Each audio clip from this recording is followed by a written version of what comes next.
everybody, and welcome to what is most likely my last video of the year, if not my first video of the current year, or the next year, depending on which way you look at it. I don't even know when I'm going to put this out. By the by, I wanted to talk to you today about all the games I played this year that I think are worth talking about. Because if there's one thing that 2020 was good for, it was freeing up a lot of time for video games, which is exactly what I did. So I've cherry-picked the ones that I enjoyed the most, which turns out to be 24. So you can call this a top 24 if you want. I don't think anyone calls their videos top 24, but today we will. So yeah, some of these are actually older games that I've only just gotten around to. Some of these are games that came out on Steam last year, came out this year on console, and some of them are brand new. So we've got a nice mixture of different games here. Some you may have heard of, some you may have not. So let's get stuck in. The first game I want to talk about is actually a game that I purchased pretty much on the very last week of December last year and played it right through to the new year, and I returned to it this summer, and that is Berserk and the Band of the Hawk. And I'm only just now noticing that there are cat scratches in this. My cats have been at these, not happy about that. But basically this is a Musu game, so if you're not sure what Musu means, think of like the warrior games, so Dynasty Warriors, Samurai Warriors, Warriors Orochi, basically anything Koei Tecmo is involved with. Most recently, I think Hyrule Warriors. I think that's probably the one that everyone's really familiar with at the moment. So that's basically what it is, but it's set in the Berserk universe, and it follows the story pretty much from the start to the end, from what I can tell. I've never read the manga, and I've not watched the anime because I tried watching the most recent anime and I didn't like the 3D thing. But having played this game, I very much would like to read the manga. But it's good fun. It's quite hard. I've put in more hours into this game than what I'm willing to admit. But if you're looking for a new Musu game, or a Musu game that you haven't played before, I recommend Berserk. Now the next game I no longer own, but it is said that it's going to be re-released for the PS5, which I will most likely purchase, and that is Terminator Resistance. So I don't know if you can see that. If not, I might put the title along the screen here. And this is another game that I bought, that I actually got for Christmas last year, and I played it on New Year's Eve. In fact, I think I finished it on New Year's Eve last year, so I'm going to include it in my 2020 celebrations. There's not really a lot to say about the game. I think it fits in quite well with the Terminator canon. If you like games that have a balance of stealth and a balance of first-person perspective shooters, this is a game for you. And if you like the Terminator franchise, I think you'll get some enjoyment out of it. But I personally, only really liking the first two Terminator films, I was able to enjoy it quite significantly. And like I say, I actually enjoyed the way it played. Not a great deal to say about it, other than if you missed it on the last generation, you'll be able to play it on the current generation. So everyone can experience it if they wanted to. The next game I want to talk about is another game I no longer own. I completed it and traded it in because that's how I'm able to afford new games, and that is Blair Witch. So this actually came out on the Xbox One, or whatever the Xbox is called, the one that is now technically the old one. It came out on that console first. It was then released on the PlayStation in January of 2020 or February of 2020, one or the other. And again, it's a first-person perspective horror game. It does something that not many games and not many movies do very well, and that is the very slow, uncomfortable descent into madness. The kind of hell isn't a place, it's a state of mind kind of ethos, and I just think that the Blair Witch game did that really well. I think some people probably write it off because it's based off a movie, which it is not. It doesn't follow the movie storyline in any shape or form that I can tell. It doesn't follow the second film, and it doesn't follow the third film. I think I've seen the third film and I don't remember it very well. But either way, it's a really good horror experience if you're into horror games, especially if you are into horror games by Bloober Team, who are killing it at the moment. Everyone's really excited about the medium, so Bloober Team kind of know what they're doing when it comes to horror games. Sorry, so I do recommend Blair Witch. Now, the next game I'm going to talk about, it's going to be brief because I don't think I could say anything that hasn't already been said, and that is Final Fantasy VII Remake. So, I played Final Fantasy VII when I was 10 years old. I didn't get very far. I was shocked to learn that Midgar was such a small percentage of the game, because I'm pretty certain I spent about 12 hours in Midgar when I was 10 years old. But yeah, it was a nice blast from the past. Without spoiling anything for anybody, I'm a little apprehensive about how the story's going to go moving forward. But if you're into the whole deep dive, theory crafting, lore diving videos that are out there, it could go in many different directions. I will say, and I suppose this is a spoiler for the original game, but I am team kill Aerith. I'm sorry, I feel like that's one aspect of the game that I feel needs to stay the same, but that's just my personal opinion. But everything about this game is fantastic. The music's really good. I really do like the battle system. They finally got that. They hit the perfect combination of the stagger system from 13, being able to switch between your characters, which you've not really had the opportunity to do in the past. It's kind of like turn-based. I don't know how to explain it, but I just feel like they've managed to cherry pick the best aspects of most of the recent games and cultivate it into one. But that's kind of it, really. Music was good. I don't know what more you want me to say. I had a brilliant 60 hours with this game, and I can't wait to have 60 more with part 2. Okay, so we're now on to game number 5 or 6? I can't remember what number we're on now, but it is Daymare 1998. I kind of mentioned it on Twitter a couple of times. I'm not sure if anyone picked up on it. It was originally released on Steam. It looks a lot better on Steam, obviously on PC. On console, it's hard to say whether or not it was the television I was using, because I still use my really old LCD TV, which is about 10 years old at this point. I had to really muck about with the contrast and the brightness to kind of be able to see what I was doing in this game. But what I like specifically about this, I should probably actually specify that it's a horror game. Let's get through that. If the 1998 thing didn't really give anything away, it's kind of homage to horror games of that era, more specifically Resident Evil 2.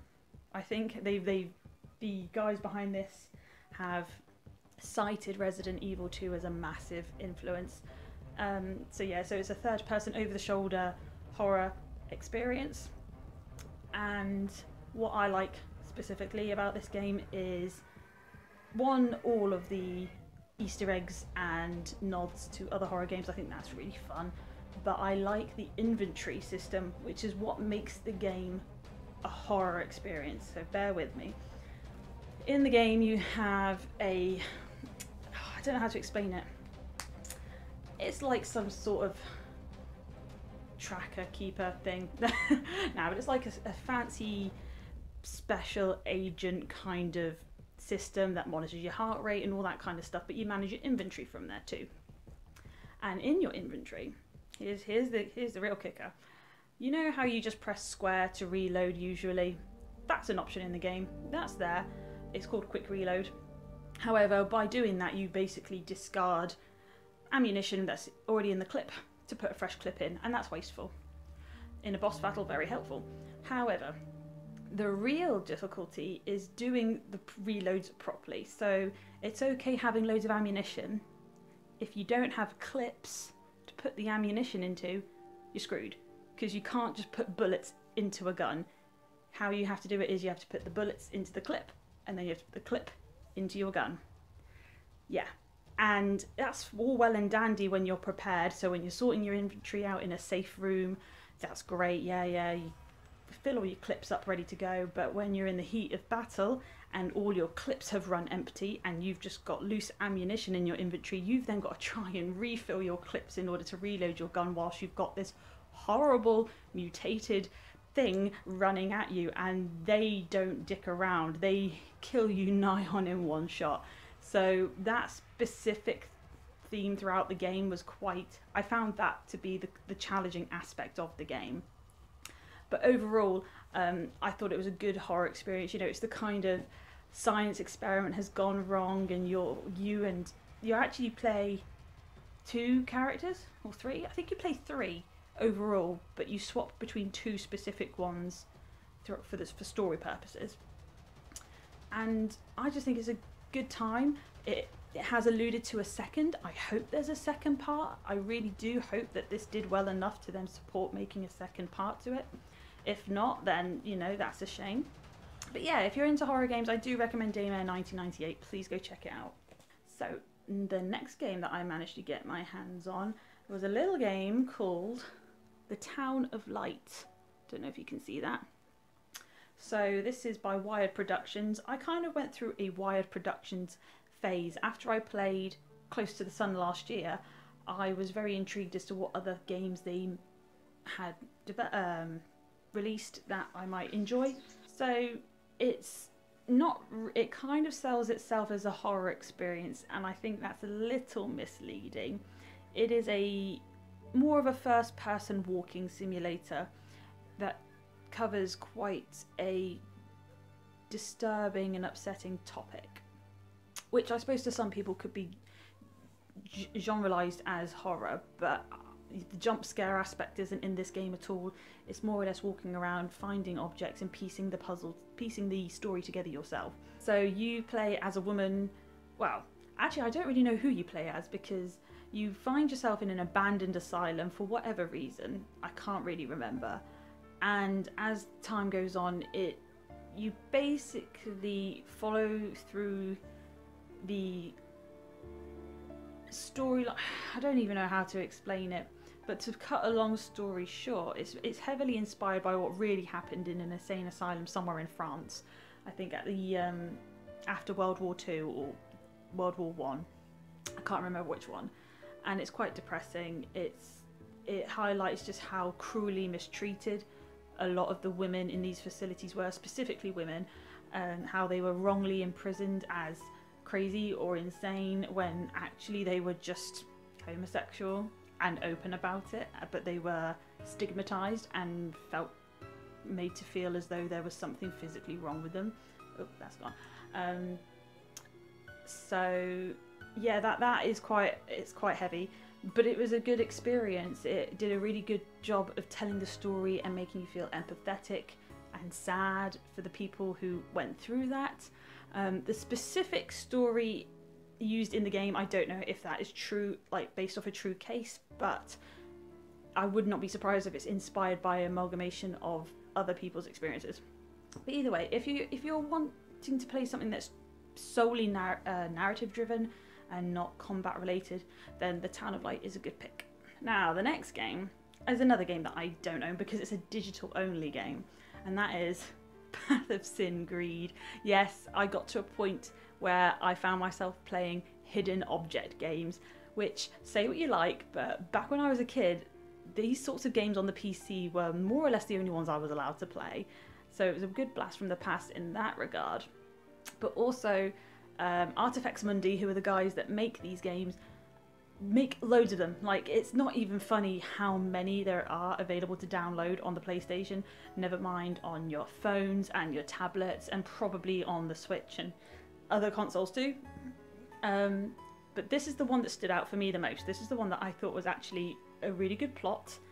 Had some very good puzzles. Like some of the puzzles in the other ones that I've played are just so like you would have to be either very stupid or just not very used to playing games to not figure out some of these puzzles. But Path of Sin and Greed for me did a really good job of making me use my brain, as well as following a really interesting plot. If you're into the whodunit murder mystery kind of things, especially like Agatha Christie eras, then yeah, play Path of Sin and Greed, especially if it's on sale. I'm sure it'll be on sale at some point.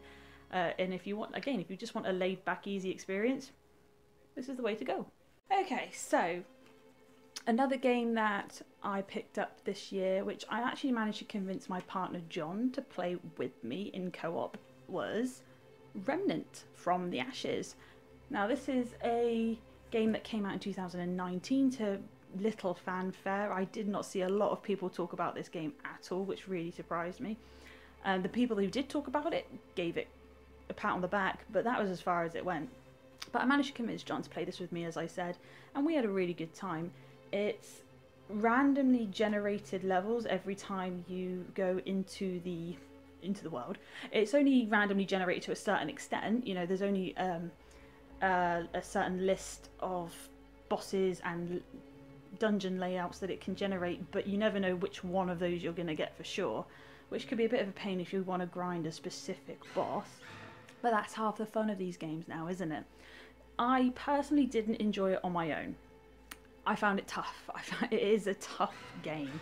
It's a lot easier when you're playing with friends. It's a lot more fun playing with friends as well. So if you're looking for something to play with other people, I do recommend Remnant from the Ashes. If my explanation doesn't really give you a lot to go on, then please check out some videos online.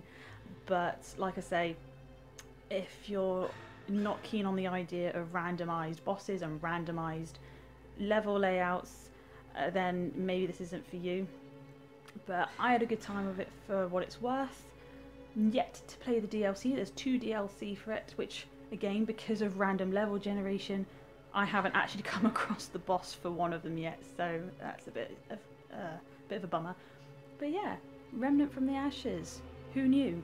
Now this one I actually got for my birthday last year, so 2019, and for whatever reason it kept getting pushed to the side, pushed to the side, pushed to the side, and then during the summer I finally said, right, I'm going to give this a bash, and that is Judgment.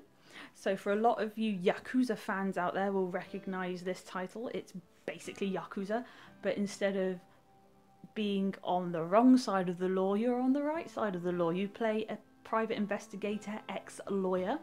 I have forgotten his name. How bad is that?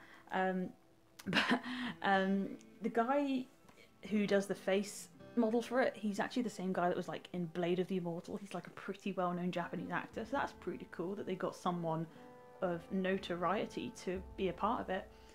And yeah, I think the reason I decided to go and finally play this rather than the Yakuza game, the other Yakuza games, is because it's a standalone story. You don't have to have played the Yakuza games to understand this or get into it. It's set in modern day, so you get to play with like your phone, and your phone acts as like your progress report, which is really fun, so you can see what items you're missing or what areas you need to explore. That's all really good and fun. The fighting, do you know what? I found the fighting quite hard, and I enjoyed that. I do enjoy when a game is forcing you to make a bit more effort. I didn't actually get around to finishing this, which I have every intention of doing so. But the plot, again, I like crime and murder mystery, and that's what this is rife with.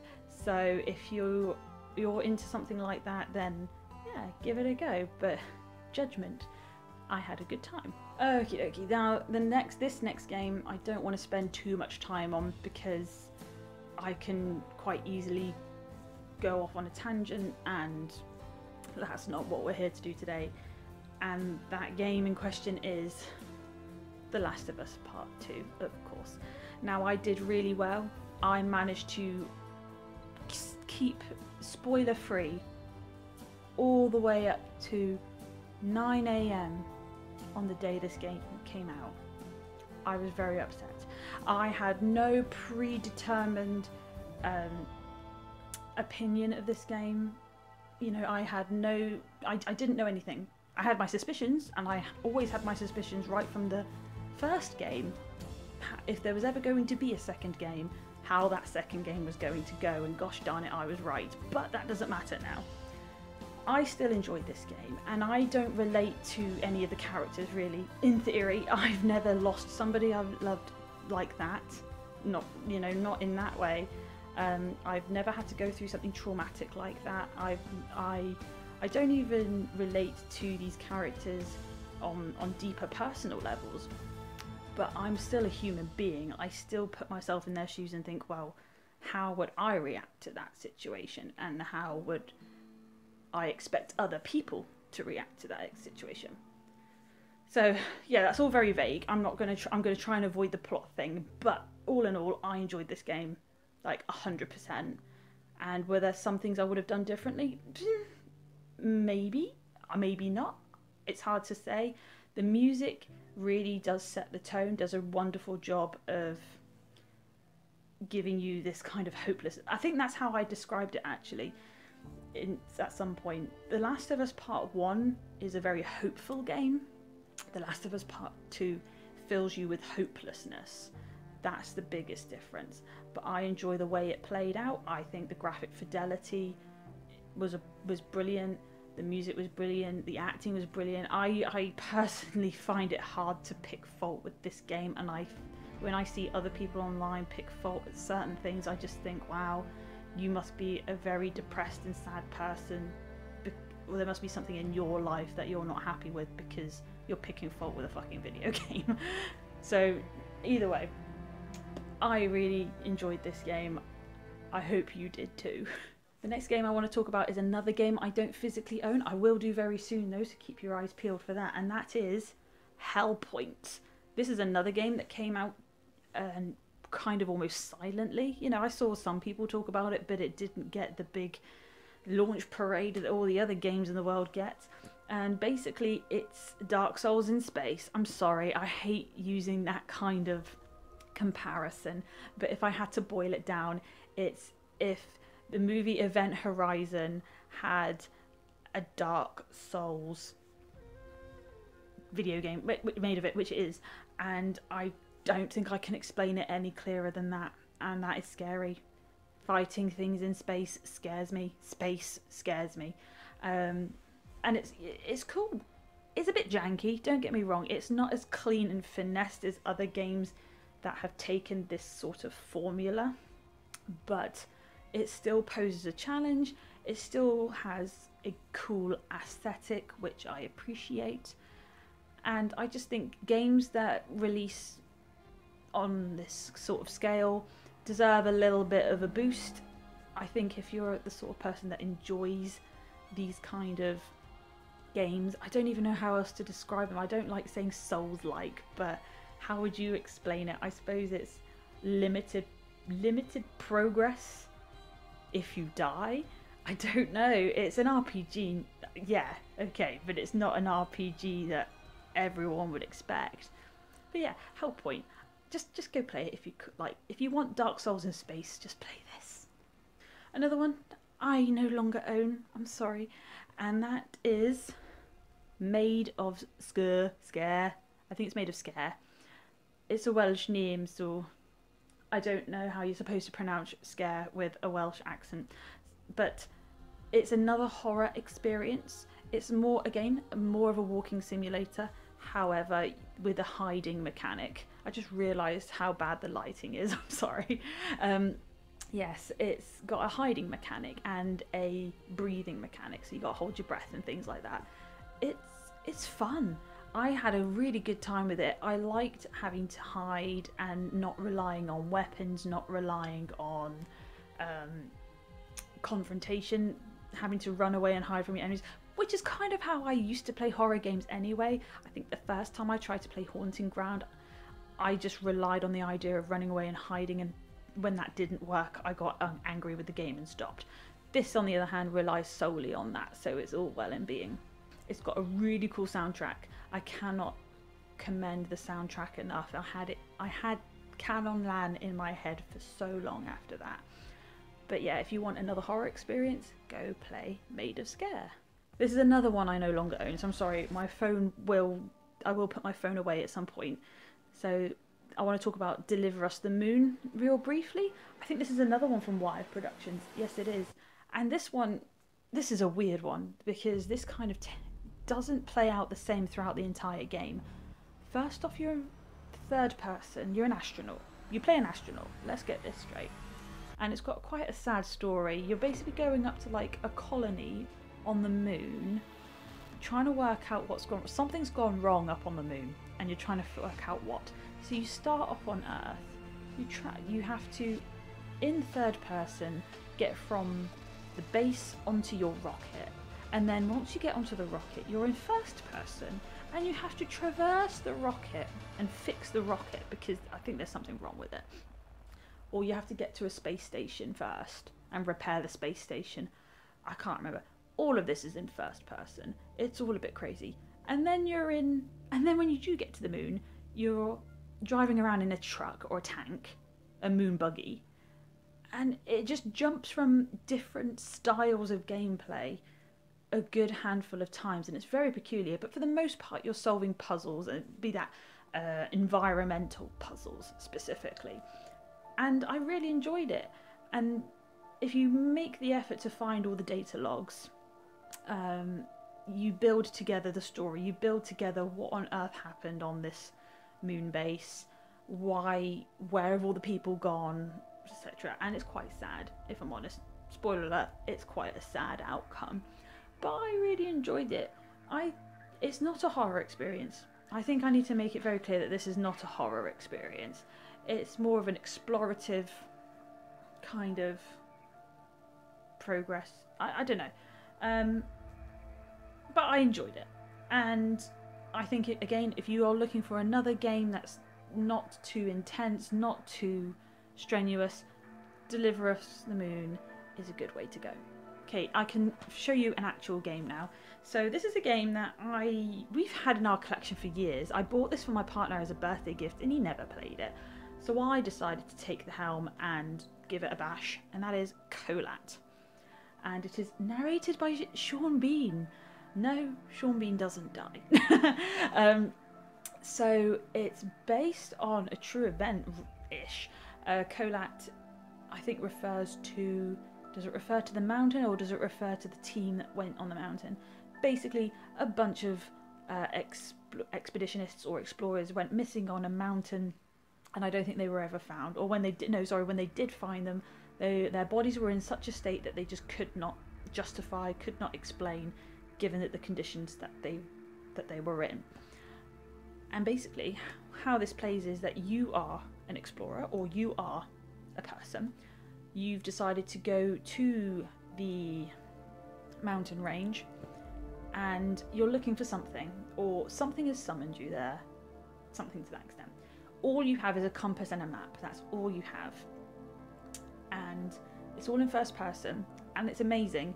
So your map is blank, and you have to navigate this map with just your compass, and it doesn't give you a waypoint, so you can't see where you are on the map. You've got to try and figure it out based on reaching certain locations. For example, there's a radio tower. Once you reach the radio tower will be marked off on the map, but there's still no way of knowing once you leave the radio tower, unless you refer to your compass, and you're good at reading a compass, it's very hard to make out where you are on the map. It's very hard to explain, but it's a mechanic that I really appreciated. I thought it was clever. It was nice to see something like this in a game for a change. Personally, I thought it was a change. We're just so used to being spoon-fed, like, this is where you need to go and this is where you need to do. All of a sudden I've been handed a short game, albeit it is a short game, and it's like, here's your map, here's your compass, you work it out. And I thought that was really refreshing. And this is a horror experience. There are ghoulies that can find you in the dark, and it's not fun. You've got to try and somehow avoid these ghoulies whilst trying to work out where the fuck you are. And it's a really good experience, I think. Again, if you're looking for a good horror experience, I recommend Kolat. Okie dokie. So I think we're well past the halfway mark now. So the next game I want to talk about is a game that you may have seen me unbox on this channel, and that is Zombie Army 4 Dead War. Now, I really enjoy mindless third-person zombie shooters. Is Zombie Army 4 the best? That's debatable. I personally love it. I like games. Well, I like World War II. I don't know why, but there's something about World War II that I find fascinating. And when it's used aesthetically, because really that's all this is. This is just it's an aesthetic. Especially horror games and horror movies, when they kind of play into the whole, oh, Hitler was really into the occult. And we see this all the time in fiction. They really play into that, and that's how the Zombie Army games kind of came to be. It's like, okay, well, we're just going to make it so that Hitler accidentally or deliberately on purpose made all of his army into zombies. I just like it. I don't know how else to say it. I think I just enjoy games where you can just mindlessly go about shooting things, and 9 times, and I think the slow-mo shots help. I cannot tell you how many bull bag shots I got, and it wasn't even on purpose, but it was very amusing. I played most of this by myself, so I can't really comment on how much fun it is in co-op, but on my own I had a good time. So yeah, Zombie Army, yay! So we're getting on to something a little more light-hearted now, something that I didn't spend a great deal of time with, but I enjoyed it for all the time that I did spend, and that is Crash Bandicoot 4 It's About Time. It was a wonderful blast from the past. Obviously, I remember playing Crash Bandicoot when I was younger, and this was just a nice return to form. I even let my nephew have a good go on it, and he enjoyed it too. So it's a game that you can kind of go back to any time as well. You really don't have to binge play it in one fell swoop. It's not a particularly, it's not a strong plot-driven game. There is a plot, but it's kind of throwaway in the grand scheme of things. But I did enjoy the time that I spent with it, and I'm looking forward to going back and playing a little bit more. This is another game you guys may have seen me unbox, and that is the Dark Pictures anthology Little Hope. I had a good time with this game. I thought the story was great up until I got to the very end, and I kind of just thought, what? No way! But in the same breath, it is what it is. I didn't find it as scary, if I'm honest. I didn't panic when I probably should have panicked. The whole purpose of these games is to give you a split-second decision, and you kind of just pick one based on how you're feeling at the time. But because I'd already played Man of Medan, I kind of knew what to expect in terms of how my decisions were probably going to affect the story. So I did go in kind of with a calculated method of how I was going to make my decisions. But overall, I still enjoyed it. I think these definitely won't appeal to everyone. They won't even appeal to every horror fan. But I enjoy them for what they are, and I'm looking forward to the next one. Now, this next game, I want to spend more time to talk about it, but I feel like maybe I shouldn't, just because I don't know how boring I am. So, Mortal Shell, I cannot tell you how much I enjoyed this game. This is another Souls-like game, but it isn't. I don't know how to explain it other than that. It's a much shorter experience, but it's intense in that time. At least I found it quite intense. I really liked the world design. It's very bleak, very grotto. There was a lot about it that just made me think of... I don't even know what it made me think of, but it just took me completely out of the expectations I had of other games that have influenced this, and it completely went on a different tangent with its art direction and world aesthetic. I had a good time with this. The only difference with this is you don't really level up. You have 4 shells that you can swap between more or less any time that you like. Granted that you either have the item to do it, or you have to go back to like your safe zone to do it. and then you just kind of strengthen each 4 up until a certain point. And that's kind of how you go about the game. And I just thought it was really a nice fresh take on the genre, while at the same time implementing a soundtrack by Rotting Christ, which was fantastic. I've been on a real doom metal kick this year, and then when they put the Halloween update for this with Rotting Christ, I was just like, this is fantastic! And that definitely helped. That definitely gave the whole game a different feel. But yeah, I really do recommend this game, even if you're not into Soulsborne games. If you've never played one before, then play this, because it does stand on its own 2 legs, in my opinion. Like I say, I could spend a lot longer talking about this game, but without writing something coherent down, I would just waffle. So all I will say is please play Mortal Shell. Ooh, so we're on to a PS5 game now, and you've probably guessed it already. I'll give you a couple more seconds. Yes, you're right, it is Demon's Souls.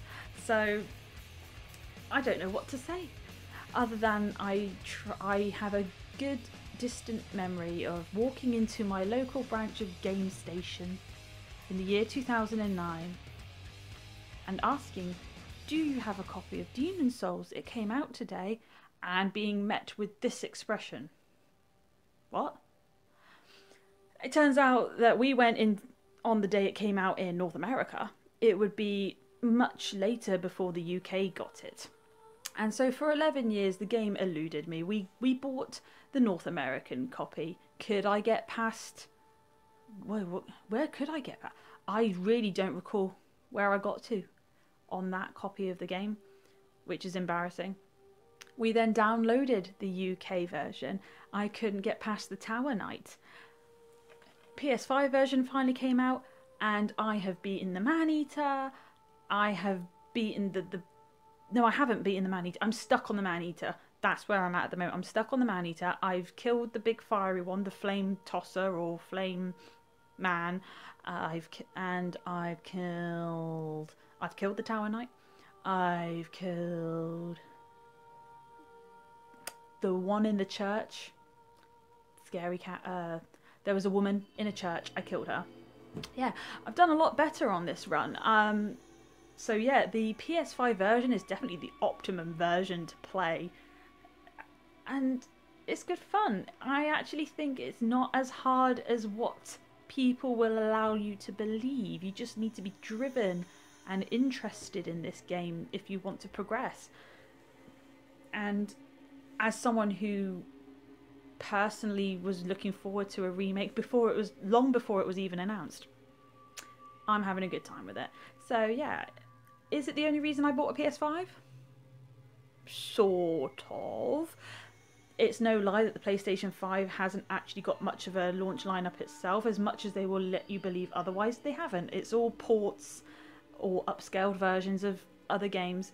This is basically the breadwinner for the PS5 at the moment, with good reason. So if you have a PlayStation 5, or if you're looking to get one when the restocks are available, then I do recommend Demon's Souls. Alright, we're down to our last few games now, so I'm going to hurry it up.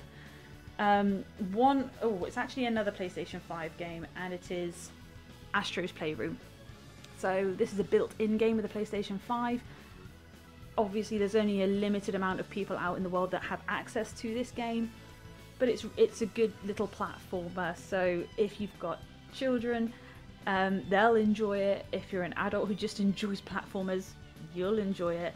It's a massive throwback to everything PlayStation, and it optimizes the use of the controller with all the haptic feedback and all the motion sensor and all that kind of stuff. It's a good showcase. It's basically a game to showcase the controller. I'm not going to lie about that, but it does it in a fun way. So yeah, Astro's Playroom, I enjoyed it. A game that you saw me unbox, and I enjoyed far more than I knew I would. That is Sakuna of Rice and Ruin. If you like farm simulators, you'll enjoy this. If you like 2D platformers, or at least 2D fighting platformers, you'll enjoy this. If you don't enjoy either of those two genres, I think you'll still enjoy this, because it's a very small balance between the two. You cultivate your rice as a farm sim, so the farming aspect of the game is you cultivating your rice, gathering materials to fertilize and put nutrients into your rice, which is how you level up. That's how your stats go up. And then the rest of the game, you go out into the world, you fight enemies, you get materials, progress through the story, and I just think it's a really good balance between those two types of mechanics. And I really don't know what more to say. I think there's bigger channels out there that have done full-scale reviews for this, so maybe watch those, I don't know. But as someone who has played a stupid amount of games this year, Sakuna definitely stands out for me. Another one that's actually quite old, this is one of the older games that I have only just gotten around to playing, and that is The Lost Child. Now, I don't know how to explain this, because I think when I showed John, the first thing he said was, oh, it's like Phantasy Star. I was like, okay, cool, brill, because I don't know a lot about old school Phantasy Star. So it's mostly a dungeon crawler with a Pokemon aspect. See where we're going with this? So you've got your dungeon crawling in first-person perspective, where you go down corridors in first-person perspective, and you can only go like forwards, backwards, left, right, that kind of thing. And then when you fight enemies, you have to capture them with an astral thing, because you're fighting for God, you're one of God's agents, apparently. Yeah, it takes liberties on the heaven and earth kind of thing. The storyline's a bit bizarre, but gameplay wise, it's good fun. It's got fully animated cutscenes, which is I wasn't expecting. As it turns out, it's actually a spin-off from El Shaddai, which I've never played, but who knew that that game was popular enough to get a spin-off? I didn't. Yeah, so if you like the sound of a dungeon crawler times with Pokemon times with... oh, I don't even know what else to explain. It's one of those games, and I don't want to say it's niche. I don't want to say that it's niche, but it's definitely a game I'm having difficulty in explaining without showing you. And I'm too much of a novice to do gameplay capture and all that. So maybe just check it out online, see, and make your own mind up whether it's something for you. But I was pleasantly surprised with The Lost Child. I think you might be too. So we're at the end now. We got to the end, guys. So the game that's going to be taking me into 2021, it may be last, it's certainly no means least. It is Yakuza 7, or Yakuza Like a Dragon. I'm having a real good time with this game. I think making it into a JRPG was the best thing they could have done for this franchise. It's a standalone story, so the other games are well, not irrelevant, but there's no reason why you feel you have to play from 0 to 6. Even though I've got 0 to 6, I don't have to bum rush through those to play this.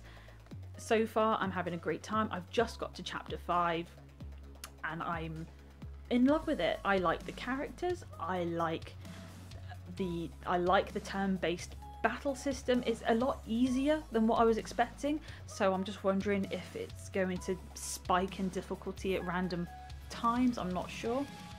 But yeah, I don't really know what else to say about this. If you don't know, if you've never heard of Yakuza at this point, then I feel like you maybe haven't been paying enough attention, because the Yakuza games have blown up after the past couple of years. And I feel like this would be a really good place to start if you've not played one before, because like I say, it's standalone.